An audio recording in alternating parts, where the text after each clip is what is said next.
नमस्कार दोस्तों, मैं सुनील सैनी। हमारे YouTube चैनल संस्कार स्टडी पे आपका बहुत बहुत स्वागत है। दोस्तों, आज हम जो नया टॉपिक हिंदी का लेकर आए हैं वो है वर्ण विचार। देखिए, वर्ण विचार कि वर्ण होता क्या है कि वह छोटी से छोटी ध्वनि जिसके टुकड़े न हो वो क्या कहलाता है, वो वर्ण कहलाता है। अब देखिए, वह छोटी से छोटी ध्वनि यानी कि उससे ज्यादा कोई टुकड़े हो नहीं सकते। अब देखिए, ए है तो इसका इससे ज्यादा टुकड़ा या इससे ज्यादा छोटा ये नहीं हो सकता। इसके बाद हम ले आ, ई, ई, ये क्या है, ये सबसे छोटी से छोटी ध्वनि है। इसके इससे ज्यादा टुकड़े नहीं हो सकते। अब हम आगे बात करें तो वर्ण होते हैं 44 होते हैं। वो कैसे होंगे, देखिए, स्वर 11 होते हैं, स्वर 11 होते हैं। उसके बाद व्यंजन 33। अब इनको जोड़ते हैं तो ये 44। हम बात करें तो हिंदी में स्वरों की संख्या होती है 11। हिंदी में कितने स्वर होते हैं? 11। और वर्ण कितने होते हैं? इन दोनों को मिलाकर यानी कि स्वर और व्यंजन दोनों को मिलाकर इनकी संख्या हो जाएगी 44। या हम सीधे रूप से ये कह सकते हैं कि हिंदी में वर्णों की संख्या 44 होती है। कितनी होती है? 44 होती है। यानी कि हिंदी के अंदर यानी कि स्वर और व्यंजन दोनों को मिलाएं तो इनकी संख्या होगी 44 होगी। यानी कि स्वर होंगे 11 और व्यंजन होंगे 33। अब हम बात करें कि वर्ण के दो वेद होते हैं। पहला हमारा होगा स्वर वर्ण, दूसरा होगा व्यंजन वर्ण। अब देखिए, हम पहला लेते हैं कि स्वर वर्ण क्या है। ऐसी ध्वनियां जिनका उच्चारण करने में अन्य किसी ध्वनि की आवश्यकता नहीं होती है वो क्या कहलाता है? वो स्वर कहलाता है, यानी कि स्वर व्यंजन कहलाता है। इनमें क्या है, किसी यानी कि ये किसी की सहायता की आवश्यकता, इनको किसी की सहायता की आवश्यकता नहीं होती है। अब देखिए, स्वर होते कौन से हैं। अब हम बात करें तो स्वर, देखिए, स्वर हिंदी में 11 होते हैं। कितने होते हैं? 11 होते हैं। वो देखिए कौन कौन से होते हैं? ए, आ, ई, ई, उ, ऊ, री, ए, ओ और ओ।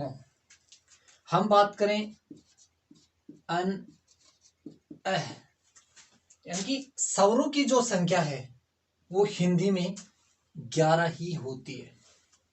ये जो अयोग्य ध्वनियां हैं अन, अह, इनको संस्कृत में शामिल किया गया है। हम सीधे रूप से ये कहें कि हिंदी में स्वरों की संख्या 11 होती है और संस्कृत में स्वरों की संख्या 13 होती है। यानी ये दो हैं, इनको संस्कृत में सम्मिलित किया गया है। अब हम बात करें कि ह्रस्व स्वर कौन से होते हैं? जो छोटे होते हैं, यानी कि बोलते समय इनकी यानी कि इनको जब हम बोलते हैं तो इनमें किसी मात्रा की आवश्यकता नहीं होती है। जैसे ए, ई, उ और री, ये छोटे होते हैं। इससे अगले हम बात करें दीर्घ स्वर। इनको बोलते समय यानी कि हमें ये अनुभव होता है, इनमें किसी मात्राओं का प्रयोग करना पड़ता है। जैसे देखिए, आ, ई, उ, ए, ओ। हम बात करें तो ह्रस्व स्वर 4 होते हैं, ए, ई, उ, री।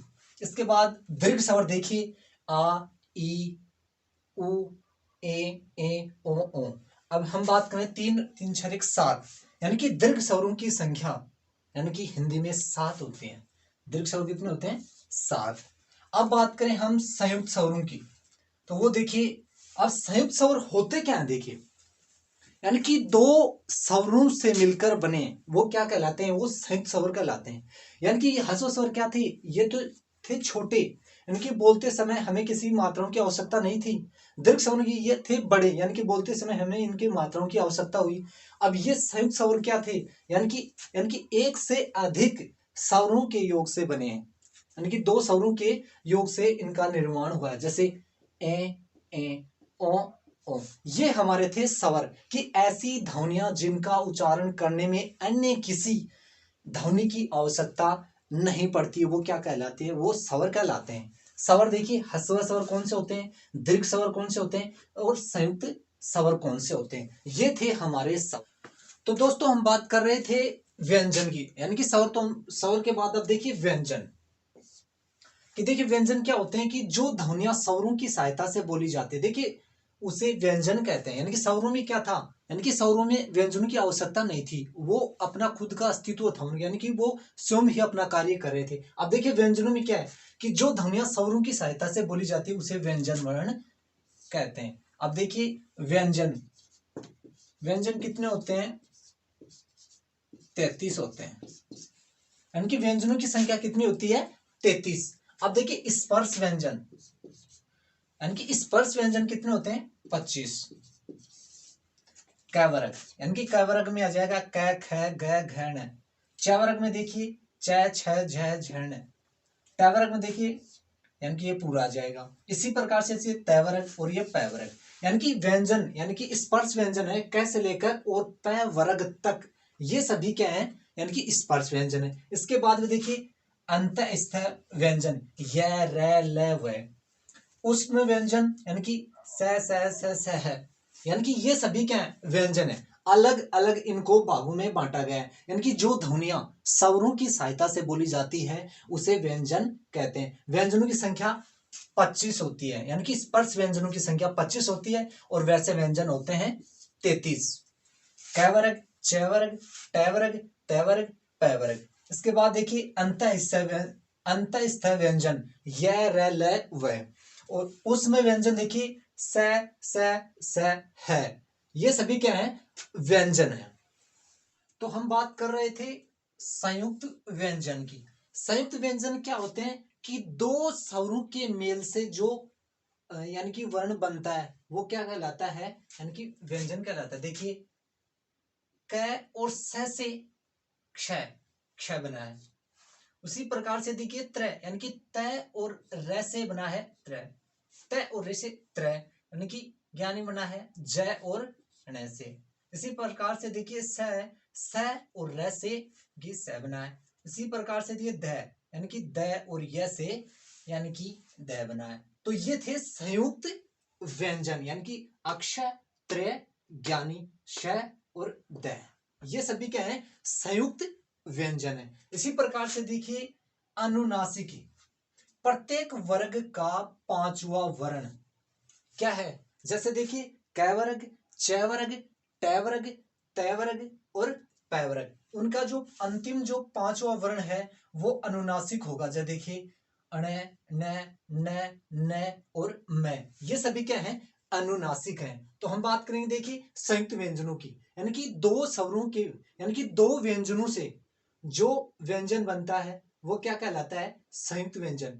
अक्षय, त्र, ज्ञानी, स और द।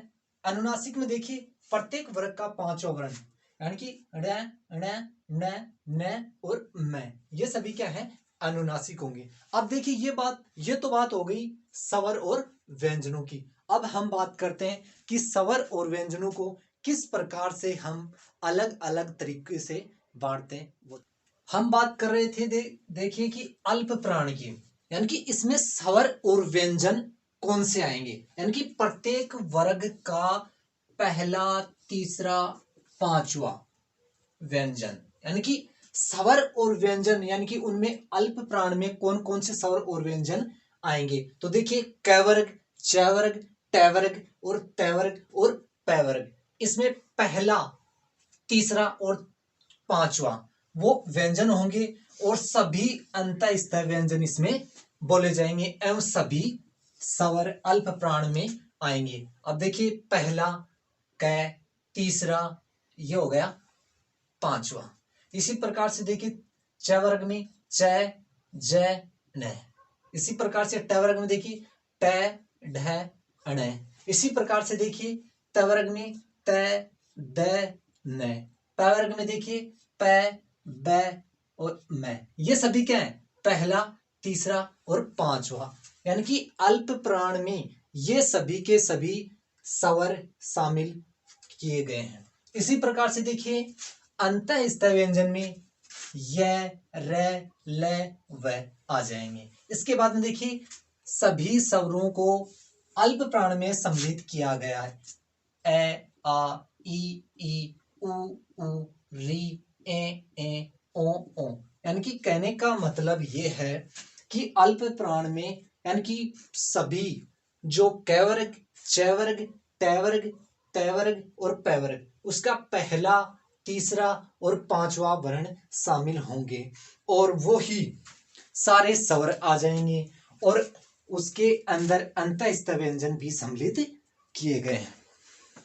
इसी प्रकार से देखिए महाप्राण में वर्ग का यानी कि प्रत्येक वर्ग का दूसरा, चौथा ये सभी शामिल किया गया है। यानी कि प्रत्येक वर्ग का दूसरा एवं चौथा व्यंजन वर्ण शामिल किया गया है किसमें? महाप्राण में। और सभी उसमें व्यंजन भी आएंगे। देखिए ख और घ, यानी कि ये क्या है? दूसरा और चौथा वर्ण है। इसी प्रकार से व्यंजन में ऐसे ही है। देखिए इसी प्रकार से च वर्ग में देखिए च और ज, ट वर्ग में देखिए ट ढ, त वर्ग में देखिए त और द। इसी प्रकार से देखिए प वर्ग में प और भ आ जाएंगे। इसी प्रकार से महाप्राण में देखिए उष्म व्यंजन स, श, श है, ये सभी शामिल किए गए। तो ये देखिए अल्प प्राण में ये आएंगे और महाप्राण में ये आएंगे। तो दोस्तों हम बात कर रहे थे घोष व्यंजन कि घोष व्यंजन कौन से होते हैं। देखिए प्रत्येक वर्ग का तीसरा, चौथा और पांचवा व्यंजन यानी कि क वर्ग, च वर्ग, ट वर्ग, त वर्ग और प वर्ग इन सभी के तीसरा, चौथा और पांचवा व्यंजन सभी और सभी अंतःस्थ तथा है वो सभी क्या है? घोष व्यंजन है। देखिए तीसरा और चौथा और पांचवा देखिए ग, घ, ण, च, झ, ण, ट, ढ, ण, द, ध, न, ब, भ और मैं।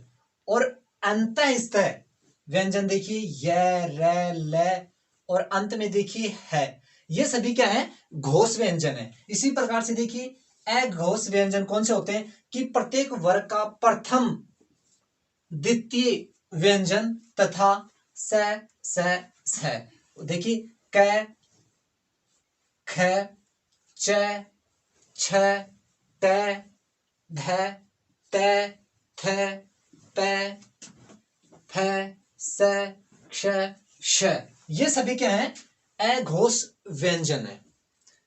तो ये तो था हमारा कि कौन से घोष व्यंजन है, कौन से अघोष व्यंजन है। अब हम तो दोस्तों हम बात कर रहे थे कि उच्चारण के आधार पर वर्णों के भेद कि यानी कि स्वर और जो व्यंजन है उनका हम देखिए बोलते समय हमारे कंठ से किस प्रकार से ध्वनि निकलती है, उनका देखिए हम अलग अलग तरीके से हम उपयोग करते हैं। देखिए कंठ से आ जो स्वर है ना वो बोले जाते हैं और व्यंजन यानी क वर्ग पूरा आ जाएगा।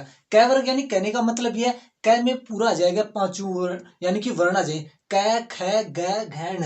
यानी इसी प्रकार से देखिए तालु से देखिए ताल से यानी कि स्वर हो जाएंगे ई, ई और व्यंजनों में च वर्ग पूरा हो जाएगा और य और स यानी कि ये बोले जाएंगे तालु से। इसी प्रकार से देखिए मूर्धा से देखिए स्वर बोला जाएगा री और व्यंजन होगा हमारा ट वर्ग और र और श आ जाएंगे। इसी प्रकार से देखिए दंत यानी कि दंत से स्वर एक भी नहीं होगा।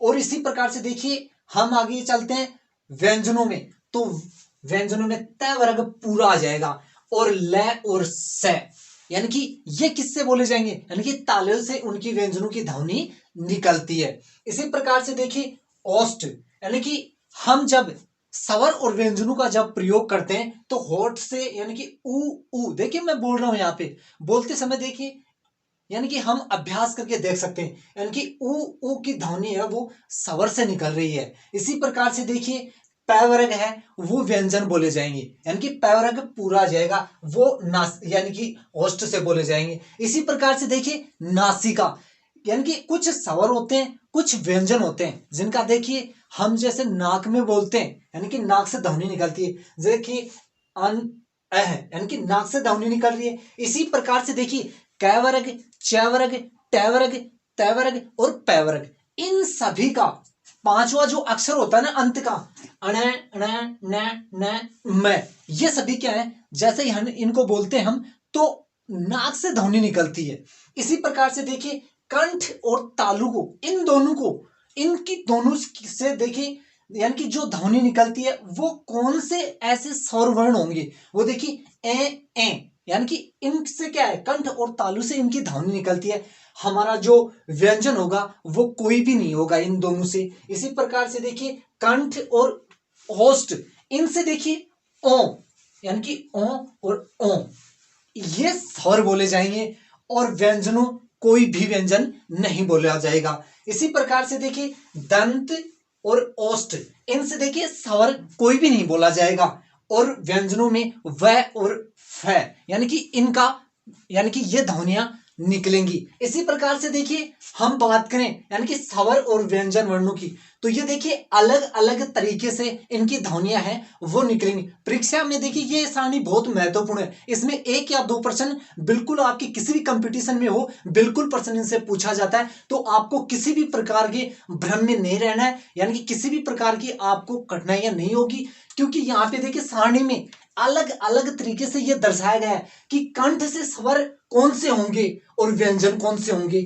तालु से देखिए ई और च वर्ग, यानी कि अलग अलग तरीके से यानी कि भिन्न भिन्न प्रकार से समझाया गया है। इसी प्रकार से देखिए मूर्धा से, दंत से, ओष्ठ से, नासिका से और कंठ और तालु यानी इनके दोनों के संयोग से। इसी प्रकार से देखिए कंठ और ओष्ठ से, दंत और ओष्ठ से अलग अलग स्वर और व्यंजनों का अलग अलग उच्चारण किस प्रकार से हम करते हैं, यह परीक्षा में 1-2 प्रश्न इनसे बिल्कुल पूछा जाता है। तो दोस्तों आपको यह सारणी एकदम से शॉर्टकट तरीके से बताई गई है, सिर्फ आपको समझना है, यानी कि किसी प्रकार से इसको रटना नहीं है। तो दोस्तों ये जो सारणी आपको पसंद आई होगी।